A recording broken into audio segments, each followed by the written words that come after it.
सुरेंद्र खिलेरी। मैं BSc mathematics, physics, chemistry इत्यादि से रिलेटेड रेगुलर वीडियोस बनाता हूं एवं आपको शेयर करता हूं। हो सकता है ये आपके लिए हेल्पफुल रहे।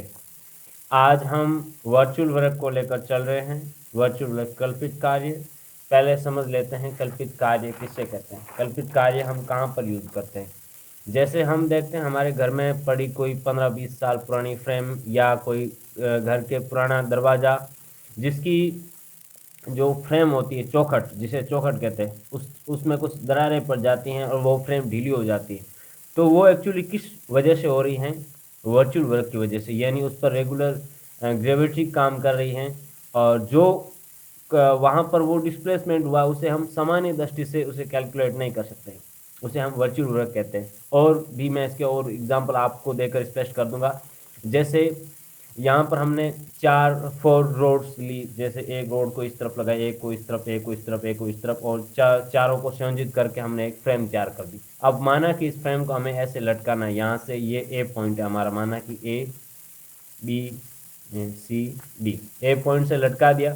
अब मैं जैसे लटकाऊंगा तो ये फ्रेम जो चारों रोड मैंने संयोजित की वो एक्टिव हो जाएगी, क्योंकि इनके मध्य अभी कोई प्रतिबंध नहीं है, एक्टिव हो जाएगी। लेकिन फ्रेम के रूप में नहीं रहेगी। मैं चाहता हूं कि ये फ्रेम के रूप में रहे, तो इसके लिए मैं क्या करूंगा, ये जो मेरा बी है और ये डी है, इसको मैं एक डोरी से बांध दूंगा और डोरी में है जो टेंशन कार्य करेगा। अब ये मेरी फ्रेम के रूप में रहेगी। लेकिन मैं इसको कुछ लंबे समय तक रखे रहना देता हूं, तो मैं नोट करता हूं कि इस डोरी की लंबाई में भी कुछ परिवर्तन हुआ है और फ्रेम की जो अवस्था है, यानी उसकी जो ये जहाँ से मैंने ये इसको जोड़ा था, इसके जो चौखट है उसमें भी कुछ परिवर्तन हो गया, यानी ये ढीले पड़ गए। तो ये किस वजह से हुआ है? ये वर्चुअल वर्क की वजह से हुआ है। अब जैसे कोई पुल बनाते हैं आप, या कोई ऐसी आकृति बनाते हैं जिसको लंबे समय तक यूज करना है और जिसमें इस प्रकार के आप संयोजन करते हो, तो उसमें आप किसका ध्यान रखते हो कि जो आप उसके सपोर्ट लगा रहे हो वो सपोर्ट कितने समय तक काम करेंगे, कितने समय तक, कितने समय के बाद उनकी कितनी लंबाई में परिवर्तन होगा। ये बहुत हाई लेवल पर हम वर्चुअल वर्क को यूज लेते हैं, कितना परिवर्तन होगा और हम उनको कितने समय तक यूज कर सकते हैं, वहाँ पर हम इस प्रकार के वर्चुअल वर्क सिद्धांत को काम में लेते हैं। वर्चुअल वर्क में यहाँ पर ये जो परिवर्तन हो रहा है वो दो वजह से हो रहा है। एक तो इस डोरी में जो टेंशन लग रहा है उसके कारण डोरी की लंबाई में परिवर्तन हो रहा है, और दूसरा ये इस रोड का भी डब्ल्यू भार है, इस रोड का भी डब्ल्यू भार है, इस रोड का भी डब्ल्यू भार है। ये चार जो रोड संयोजित किए हमने, तो इनका भार हमने यहाँ से संयोजित कर रखा है। तो ये इसका माना कि सेंटर पॉइंट है और ये इसका माना कि ये सेंटर पॉइंट मान लेते हैं। यहाँ पर भार कितना कार्य करेगा, 4W, ये नीचे की तरफ कार्य कर रहा है। तो इसकी वजह से इसकी वजह से इसके भार की वजह से इस डोरी में क्या उत्पन्न हो रहा है, तनाव, और इस तनाव उत्पन्न होने से इसकी लंबाई में परिवर्तन हो रहा है। यानी हम फाइनल रूप से कहना चाहे तो यहाँ पर दो कारक काम कर रहे हैं। पहला कारक W, जो रोड का भार होता है। दूसरा कारक कौन सा है? तनाव। इन वजह से हमारा यहाँ पर जो अल्पतम विस्थापन होता है उसको हम वर्चुअल वर्क कहते हैं। ओके, वर्चुअल वर्क में हम यहाँ पर दो प्रकार के अध्ययन करेंगे डेरिवेशन में। एक तो 6.02, एक 6.03। 6.02 में किसी कल्पित किसी कण पर सक्रिय समतुल्य बल निकाय के कल्पित कार्य, किसी जो कोई पार्टिकल है उस पर एक ही पॉइंट पर अनेक बल कार्य कर रहे हैं, पहली ये टर्म। सेकंड टर्म क्या है? किसी दृढ़ पिंड, इसमें यहाँ पर हमने एक पूरा पिंड ले लिया, जैसे कि माना कि ये पूरा एक पिंड है, इस पे अनेक, यहाँ पर भी कार्य कर रहा है, यहाँ पर भी अनेक पॉइंट पर अलग अलग अनेक फोर्स कार्य कर रहे हैं। तो सेकंड टर्म ये है। दोनों ही टर्म में हम कंडीशन ज्ञात करते हैं। पहली कंडीशन नेसेसरी कंडीशन, इसमें हम किस में लेकर चलते हैं? साम्य अवस्था में, कि हमारा पहली नेसेसरी में हम साम्य अवस्था में लेकर चल रहे हैं कि यदि पार्टिकल साम्य अवस्था में है तो उसके कल्पित कार्यों का योग शून्य होगा, इज इक्वल टू 0। और दूसरी सुफिशियंट कंडीशन, पहले नेसेसरी कंडीशन यदि साम्य अवस्था में है तो उसके कल्पित कार्य 0 हो गए। दूसरी सुफिशियंट, यानी यदि कल्पित कार्य का योग शून्य, कार्यों का योग शून्य है, तो वो किस में है? साम्य अवस्था में। ये हो गई हमारी दो कंडीशन। पहली को नेसेसरी कंडीशन कहते हैं, दूसरी को हम सफिशिएंट कंडीशन कहते हैं। अब डेरिवेशन को अच्छे से समझ लेते हैं। जैसे यहाँ पर हमने डायग्राम ड्रॉ किया, ये हमारा ओ पॉइंट पर कोई पार्टिकल है जिस पर अनेक बल कार्य कर रहे हैं, जैसे F1 F2 F3 so on. अब हम जानते हैं कि कार्य करने के लिए किसी भी पार्टिकल का विस्थापित होना जरूरी है, क्योंकि कार्य इज इक्वल टू बल इंटू विस्थापन होता है। तो हमने इस पार्टिकल को माना ओ से ओ डैश पर विस्थापित कर दिया। यहाँ पर हमने विस्थापन किस प्रकार का दिया है, इसको कल्पित विस्थापन दिया है। किसी बल द्वारा हम जानते हैं कि किया गया कार्य उसके परस्पर लंबवत दिशाओं में वियोजित भागों द्वारा किए गए कार्यों की बीजीय योग की तुल्य होता है। अर्थात हम F1 को ले सकते हैं, कल्पित विस्थापन करने के बाद इसके निर्देशांक क्या हो गए, अल्फा और बीटा। इसके एक्स एक्स दिशा में इसका कल्पित विस्थापन कितना हुआ, यानी जो एक्स एक्स डायरेक्शन में जो हमारा बल लग रहा है, फोर्स लग रहा है F1 का भाग, वो क्या है, कैपिटल X1। और वाई डायरेक्शन में F1 का जो वियोजित भाग लग रहा है वो कौन सा है, Y1। और एक्स डायरेक्शन में कितना कल्पित विस्थापन किया, अल्फा। और वाई डायरेक्शन में कितना कल्पित विस्थापन किया, बीटा। ओके, तो इनके योग की तुल्य F1 होगा। इसी प्रकार F2 इसके तुल्य होगा, F3 इसके तुल्य होगा। ओके, यहाँ पर क्या ले रहे हैं, उसके जो एक्स डायरेक्शन और वाई डायरेक्शन में वियोजित भाग हैं उनके द्वारा अलग अलग किए गए कार्यों के योग के रूप में हम फोर्स को ले रहे हैं। ओके, अब कुल बीजीय योग, इनके पूरक फोर्स का बीजीय योग करेंगे, तो यहाँ से हम अल्फा बार कॉमन ले लेंगे, तो ये X1 प्लस X2 X3, यानी ये इसको हम लिख सकते हैं समेंशन ऑफ एक्स, और यहाँ पर बीटा बाहर लेंगे तो इसको लिख सकते हैं समेंशन ऑफ Y1, सॉरी, इसको समेंशन ऑफ X1 और इसको समेंशन ऑफ Y1। ओके, अब ये पहले बोल रहा है कि ये साम्य अवस्था में, किस अवस्था में, साम्य अवस्था में। तो साम्य अवस्था के लिए हम X1 इज इक्वल टू 0 लेते हैं, और sorry summation of X1 is equal to 0 लेते हैं, summation of Y1 is equal to 0 लेते हैं। तो ये वैल्यू यहाँ पर पुट करने पर हमारा कल्पित कार्य का योग 0 हो जाएगा। इसी प्रकार हम बात करते हैं सफिशिएंट कंडीशन की। यह कौन सी कंडीशन पूरी हुई, नेसेसरी कंडीशन। अब बात आती है सेकंड, सफिशिएंट कंडीशन। वहाँ पर हम क्या करते हैं, कल्पित कार्यों का योग 0 लेते हैं, और वहाँ से हम प्रूव करते हैं कि हमारा पार्टिकल किस में है, साम्य अवस्था में। तो यहाँ पर जैसे कल्पित कार्यों का बीजीय योग 0 लिया, इक्वेशन 1। अब इसका डायग्राम देख लेते हैं। इसका डायग्राम थोड़ा कॉम्प्लिकेटेड हो जाएगा, इसीलिए हम नहीं बना रहे। तो अब माना हमने इसको और एक नया विस्थापन दिया, या O2 ले लो, या O डबल ले लो, कण का कोई अन्य सूक्ष्म कल्पित विस्थापन हो, यह तो लिखा हुआ है कि क्या प्रूव करना, वो आप पढ़ लें, हो तथा O2 के निर्देशांक अल्फा 1 और बीटा 1 हो, तो प्रतिबंध के अनुसार alpha 1 summation of X1 plus beta summation of Y1 is equal to 0, equation number 2। यहाँ पर हम इसको लेकर चल रहे हैं और इनको दोनों को 0 प्रूव करना है। ओके, वहाँ पर हमने क्या किया, इनको 0 लेके चले और इसके इस टोटल को 0 किया, यानी कल्पित कार्यों के योग को 0 किया। यहाँ पर कल्पित कार्यों के योग हम 0 लेकर चल रहे हैं और इसको साम्य अवस्था में प्रूव करना है। ओके, अब इक्वेशन 1 और इक्वेशन 2 दे दिया। इक्वेशन 2 माइनस इक्वेशन 1 करने पर हमारे पास ये प्राप्त होता है, बीटा माइनस बीटा 1 हमारा 0 हो जाएगा, और alpha minus alpha 1 is not is equal to 0, यानी summation of X1 is equal to 0 है, जिसको इक्वेशन आप जैसे 3 दे सकते हो चाहो तो। इसको इक्वेशन 3 दे दिया और इसको इक्वेशन आप 4 दे दो। उसके बाद कल्पित विस्थापन हो, यदि हम इसको एक और कल्पित विस्थापन लेते हैं, उसकी कल्पना करते हैं कि यदि हमारा कल्पित विस्थापन O से O3 हो, तो पार्टिकल के अन्य निर्देशांक हो गए, वो हो गया हमारा अल्फा और बीटा 1। यहाँ पर हमने केवल विस्थापन किस पर किया, यानी वाई एक्सिस पर किया, और यहाँ पर हमने विस्थापन केवल किस एक्सिस पर किया, एक्स एक्सिस पर किया। जैसे आप ये मान लो कि आप केवल किस एक्सिस पर चल रहे हो,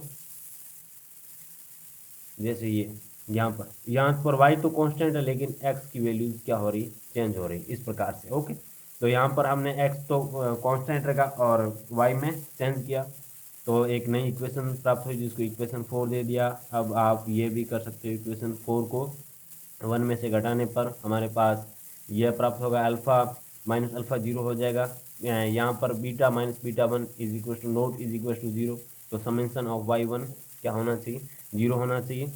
अंत उपयुक्त से हम समेंशन ऑफ x1 और समेंशन ऑफ y1 को 0 कह सकते हैं, जो कि जिससे सिद्ध होता है कि हमारा पार्टिकल किसमें, संतुलन अवस्था में है।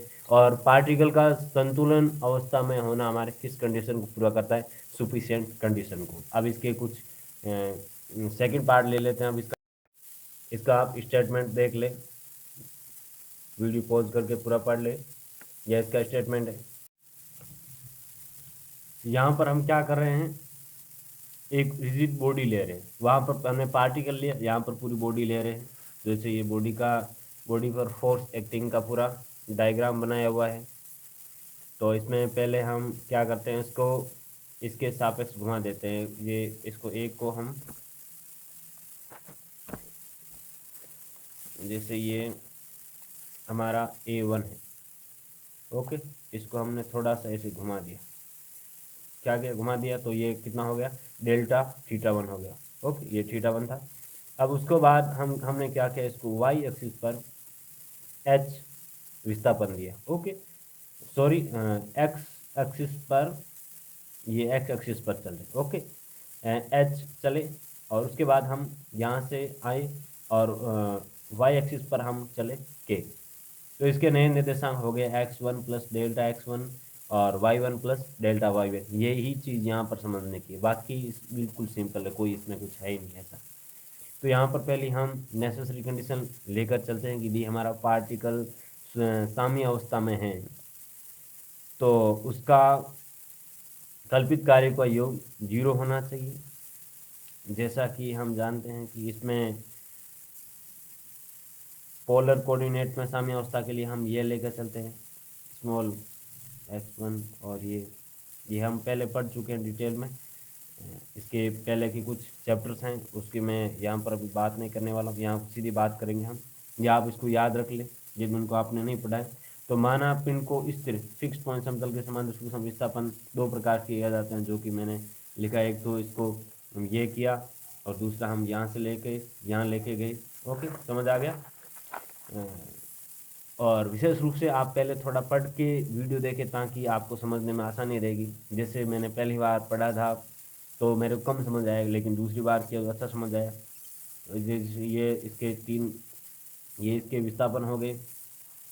अब कल्पित विस्थापन के पश्चात पॉइंट ये A1 डी पॉइंट पर पहुंच गया। कहाँ पर पहुंच गया, ये डी पॉइंट पर पहुंच गया। ओके, ये इसको डी दे दिया, जो इसका नई स्थिति प्राप्त हुई विस्थापन देने के पश्चात। तथा माना A1 के कोऑर्डिनेट ये थे, तथा और पोलर कोऑर्डिनेट r1 थीटा 1 है। देन x1 पोलर कोऑर्डिनेट और कार्टेशियन कोऑर्डिनेट में हम रिलेशन जानते हैं कि रिलेशन क्या होता है, x1 r1 cos theta, y1 r1 sign theta 1। ये हो गया इसमें रिलेशन। अब जैसे ये पार्टिकल हमारा D1 पर पहुंचता है, यानी यहाँ पर अगेन हम देखना चाहें तो समझ लें कि जब ये A1 पर था तो इसके निर्देशांक क्या है, x1 y1, और ये तो कार्टेशियन निर्देशांक हैं, और पोलर कोऑर्डिनेट क्या है, r1 थीटा 1। और जैसे ही हम इसको यहाँ से घुमा के यहाँ लेके गए और डी पॉइंट पर लेके गए तो इसके नए निर्देशांक क्या हो गए, x1 plus delta x1, y1 plus delta y1, और r1 plus delta r1 plus और थीटा 1 प्लस डेल्टा थीटा 1। ये देख लीजिए इसके नए निर्देशांक D1 के। ओके, उसके बाद x1 प्लस डेल्टा x1 यानी OM is equal to OL plus LM। ये देख लीजिए कौन सी है, OM कौन सी है, ये OM प्लस OM किसके तुल्य है, यहाँ से देख ले, OM किसके तुल्य, ये O है। ये मतलब यहाँ से हमने विस्थापित किया तो ये इसके जो निर्देशांक आएगा x1 प्लस डेल्टा x1 वो किसके तुल्य, OM के। OM किसके तुल्य, OL प्लस LM। तो यहाँ पर मैं जैसे y में लेंगे तो भी हम देख लेंगे इसको अगेन देखने के। तो यहाँ पर जैसे ये लिख दिया, और OL किसके तुल्य है, R1 कोस डेल्टा थीटा 1 ले लो या केवल थीटा ही ले लो, एक ही बात है। Theta plus delta theta plus H, LM कितना है हमारा, H है। अब इसकी यहाँ पर कोस थीटा A+B का हमने फॉर्मूला अप्लाई कर दिया। फॉर्मूला अप्लाई करने के बाद यहाँ ओपन किया, क्योंकि डेल्टा थीटा अत्यल्प है इसीलिए कोस डेल्टा थीटा को 1 के तुल्य मान सकते हैं, साइन डेल्टा थीटा को हम डेल्टा थीटा के तुल्य मान सकते हैं। यहाँ से हमारे पास x प्लस डेल्टा x1 की वैल्यू आई। ये आ गया x1 minus y1 delta theta plus h। ये यहाँ पर जैसे हम ऊपर लिख चुके हैं कि ये x1 इज इक्वल टू ये है, y1 इज इक्वल टू ये है। तो यहाँ पर हमने ये रिलेशन काम में लिया। रिलेशन कैसे काम में लिया, R1 कोस थीटा 1 किसके तुल्य है, x1 के, और R1 साइन थीटा 1 किसके तुल्य है, y1 के। ओके, यहाँ पर हम थीटा 1 ले ले तो सही है, ये मैंने लिखा नहीं है, सही है, लिख दे तो अच्छा रहेगा, और ये भी हो जाएगा ताकि इजी रहे हमारे लिए। तो यहाँ पर डेल्टा x1 की हमारे पास वैल्यू आ गई, x1 is equal delta x1 is equal to h minus y1 delta theta. इसी प्रकार नाउ F1 द्वारा किया गया वर्चुअल वर्क किसके तुल्य होगा, x1 plus delta x1 plus y1 delta y1। और इसी प्रकार जैसे ये यहाँ पर हमारा h minus y1 delta theta है, इसी प्रकार यदि हम इसको कैलकुलेट करेंगे किसको, डेल्टा y1 को, तो ये आएगा k plus x1 delta theta आएगा। सॉरी, यहाँ पर करेक्शन है कि हम थीटा 1 को तो थीटा 1 ले रहे हैं, लेकिन डेल्टा थीटा को हम केवल क्या ले रहे हैं, डेल्टा थीटा ही ले रहे हैं। थीटा 1 प्लस डेल्टा ये होगा। तो यहाँ पर ध्यान रखें कि केवल डेल्टा थीटा ही रखना है और यहाँ थीटा 1 कर देना है। ओके, तो ये ठीक है, डेल्टा थीटा ही रहेगा। ओके, यहाँ पे डेल्टा थीटा ही ले रहे हैं हम। जैसे यहाँ पर हम y1 प्लस डेल्टा y1 की भी वैल्यू देख लेते हैं कि इसकी वैल्यू हमने किस प्रकार से कैलकुलेट की। d1 this is equal to d1m कौन सा है, ये d1 और m, ये किसके तुल्य होगा, एक तो m c1m, ये पॉइंट कौन सा है हमारा, C1 है। ये पॉइंट कौन सा है हमारा, C1, एक इसके तुल्य और एक इसके तुल्य। तो यहाँ पर ये तो हमारा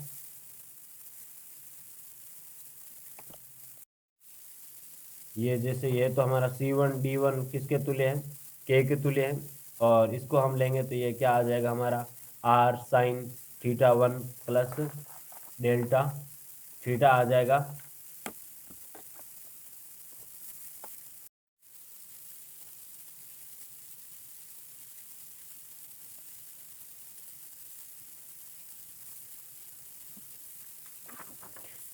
R1 ले ले तो सही है यहाँ पर। ओके, फिर उसकी वैल्यू रख देनी है, ये इसकी यहाँ से वैल्यू आएगी।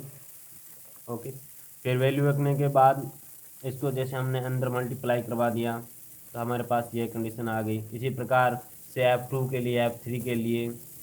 ओके, फिर इसको यहाँ जैसे हमने ये आगे, फिर इनके संपूर्ण वर्चुअल वर्क का हम यहाँ पर योग लेंगे।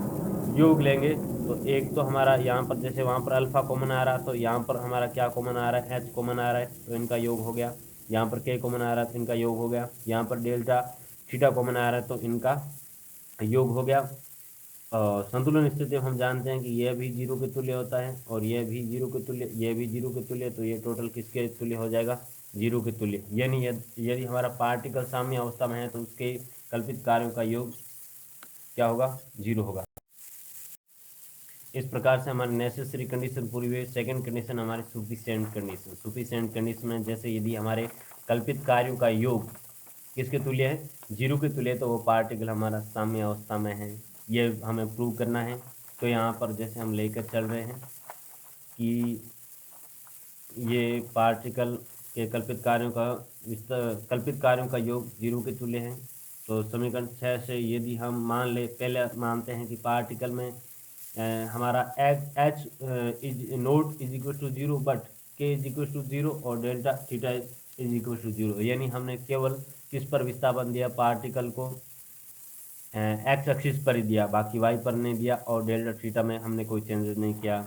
तो हमारे पास इक्वेशन 6 से यह प्राप्त होगा। यहाँ पर हमारा H not is equal to 0, तो समेशन ऑफ x1 0 होगा। इसी प्रकार यदि हम केवल वाई एक्सिस पर विस्थापन दें, एच में कोई परिवर्तन नहीं करें, डेल्टा थीटा में कोई परिवर्तन नहीं करें, तो हमारा समेशन ऑफ y1 0 हो जाएगा। इसी प्रकार यदि हम डेल्टा थीटा में परिवर्तन करें लेकिन x और y एक्सिस पर कोई विस्थापन नहीं दे, तो यहाँ से हमारा delta theta not is equal to 0 है, और ये हमारा यहाँ से हमारा समेशन ऑफ y1 0 हो गया, यहाँ से हमारा समेशन ऑफ दिस 0 हो गया। तो हम यदि इन इक्वेशन को देखें 7, 8, 9 को, तो अनेक बलों के अंतर्गत पिंड संतुलन होने के लिए प्राप्त प्रतिबंध है। ये हमारा प्राप्त प्रतिबंध आ गया। और इसके अलावा मैं एक और वीडियो बनाऊंगा, क्योंकि यह वीडियो बहुत लेंथी हो चुका है, ऑलरेडी 20 से 21 मिनट का हो चुका है, जिसमें मैं केवल क्वेश्चन सोल्व कराऊंगा।